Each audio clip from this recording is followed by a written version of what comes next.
The Los Angeles Lakers have found their hidden gem, and following what has been a very up and down offseason for the Los Angeles Lakers and specifically Rob Pelinka thus far, the Lakers have found a diamond in the rough, and some new reports have dropped indicating that a big move is on the horizon. We're going to break down exactly what that is, discuss what this means going forward, as no one is talking about this. We also have multiple other pretty big Lakers updates to go over today, but before we get into it all, folks, if you're a part of the percentage who aren't subscribed to the channel, this is the place to be for daily Lakers content. Your guys' support has truly been unbelievable, so make sure to hit that subscribe button. And thank you guys again for your continued support over here. You guys have been absolute beasts, folks. An interesting offseason thus far for the Lakers, but they have found one player that's starting to take notice of, fans are starting to take notice of this guy, and it is Darius Bazley. You can see this here. Let's start with one of his more recent performances. He put up 27 and 13. And of course, we had a video on Darius Bazley at this before Summer League started about how he could be a sneaky good fit for this team. And some new reports and rumors are starting to drop surrounding Darius Bazley. You can see this here. Lakers could sign former Thunder forward. Lakers will need to clear a spot on the roster if they decide to sign him following his impressive Summer League performance. And he has been a hidden gem for this team thus far. And of course, coming into Summer League, you expect guys like Dalton, Knecht, even Christian Coloco to a degree, but especially Dalton Knecht to shine in Summer League. Darius Bazley has come in and just been absolutely electric out there. Of course, he's known as a defensive-minded wing, and you can see here he's working to reestablish himself at the NBA level through his strong showing in the Summer League. He's only 25 years old, a recent first-round pick in 2019, and he is a very unique player, and that's the best way to put it here, because the Lakers at this current juncture, and we're going to dive into the player, we're going to dive into what the Lakers need, all those different things, but surrounding Darius Bazley, he checks off a lot of the boxes that the Lakers are looking for. They need a point of attack defender, they need someone who's athletic, and they need someone who can still be capable offensively. Now, he almost reminds me of, Vando a little bit here. I think he has more offensive upside than Jared Vanderbilt, and I think that's why they're probably going to, hopefully, give Bazley a chance. But it is very, very interesting. And he played last season in China and is now coming back over to the States. And he spoke out on what it's meant to be, back with the Summer League team and trying to get a shot with the Lakers, specifically with LeBron and Luka. It's been fun. It's fun for me in a way because I'm on a mission to try and revamp my career. I can help a team win and contribute to winning. So it's been fun in that aspect, trying to prove that every night. Just what I can bring every night, what they can rely on me for every night. And I'm going to defend at a high level and knock down shots. And that is the crucial part of Darius Bazley's game here. He is an elite defender. Can the offensive side of the ball also translate back to the NBA? That's the big question. But he says he's been taking strides on his shot and really his growth as a player, being a lot more decisive and connecting more on the offense side of the ball, helping and plugging into guys. I'm going to speak towards the Lakers like LeBron and Luka and stuff like that. So I think this would be a perfect fit for the Lakers. And again, they found a bit of a hidden gem here with the in the Summer League because he's been really, really good. If you watch him play, high energy, very good rebounder for his size, very good. He's been able to put the ball in the basket, which is something that is, of course, going to be the deciding factor here between him being and sticking around in the NBA and, bouncing around teams like going back to China and things like that. You can see here his career stats are pretty good: 9 points, 5 rebounds, almost a block a game.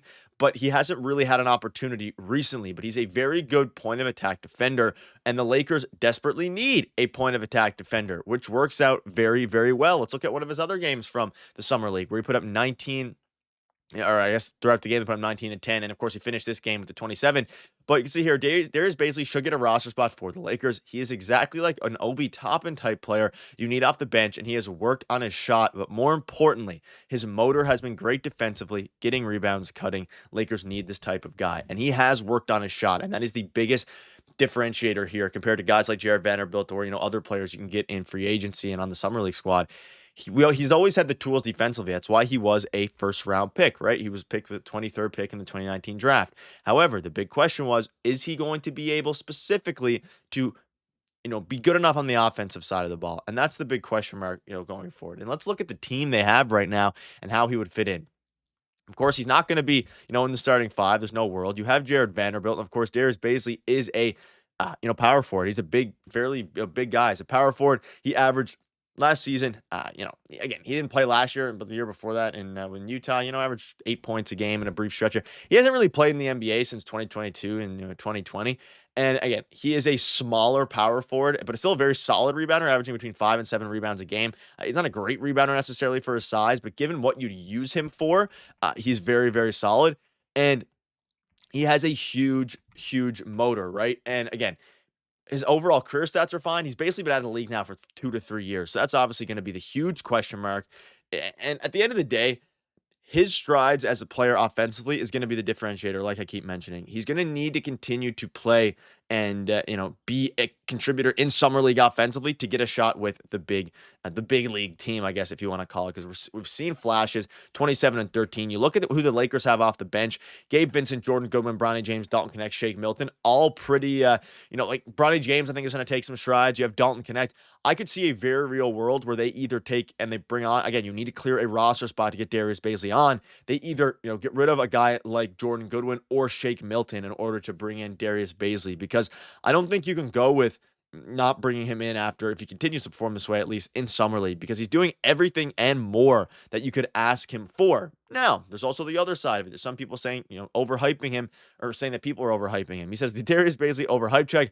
Lakers should definitely give him a long look. He's a training camp shoe-in. Plus, I can get behind a good one for Darius Bazley swaps. That's another option. That said, this is a tier 1 athlete with 5 years of NBA experience dominating rookies. I'd pump the brakes on they have two takes. And that's a fair point, right? Obviously, he's had experience. He played overseas last year. He is a very, he was a solid NBA player for a while, and his competition is, in question. That being said, I would probably prefer, and let me know down below, would you prefer a guy like Jordan Goodwin, or would you prefer a guy like Darius Bazley? I think the upside of Bazley is kind of where I'm at right now, simply because of the fact that he has the ability to make defensive plays. Not that Jordan Goodwin doesn't, but I think that the ceiling that Darius Bazley had, 25, 26 years old, folks. Like, he is still a young guy. He has the ability to actually be a very solid player. So Lakers should sign him, and I think that they can make some room for him and just see what he does. And maybe he can turn into what we were hoping Vando was going to be last year, or even, again, he was coming off an injury, or what Vando was that first little stretch when he first got acquired by Los Angeles. So let me know down below what your thoughts are. Definitely a hidden gem. Excited to see him play tonight if he's in there. And he's been very, very good. Just like Dalton Knecht has been a little bit better as of late. Like, these guys should be dominating. Obviously, Dalton Knecht a little bit more. Darius Bazley coming back, like, he has something to prove here, and his job, his livelihood, and his his life is on the line surrounding his NBA career, obviously, is on the line for in the summer league. So it's gonna be interesting to see what happens. A couple other things to go over today before we wrap up. I want to get your thoughts on this, and people are really ripping into Rob Pelinka. You can see this here. The fact that we haven't made a trade while having 3 to 4 expiring contracts. Pelinka's horrible at his job and doesn't know how to negotiate without getting ripped off. I mean, I disagree with that pretty heavily. Obviously, Clutch, been a bit negative, pretty negative. Known as a pretty negative guy. But regardless of that, do you guys think that Rob Pelinka deserves the hate that he's getting? Of course, you could say he lucked into the Luka trade, lucked into the DeAndre Ayton signing. Do you think that, he hasn't made a trade because he's a bad GM, or do you think there hasn't just been something out there that makes some sense? I'm curious to see what you guys think about this offseason up to this point. Leave a grade down below from A to F, because I'm very curious to see where you guys currently stand on that and whether the negativity from Clutch and things like that are warranted. But ladies and gentlemen, that'll wrap it up. Let me know down below what your thoughts are. Cheers.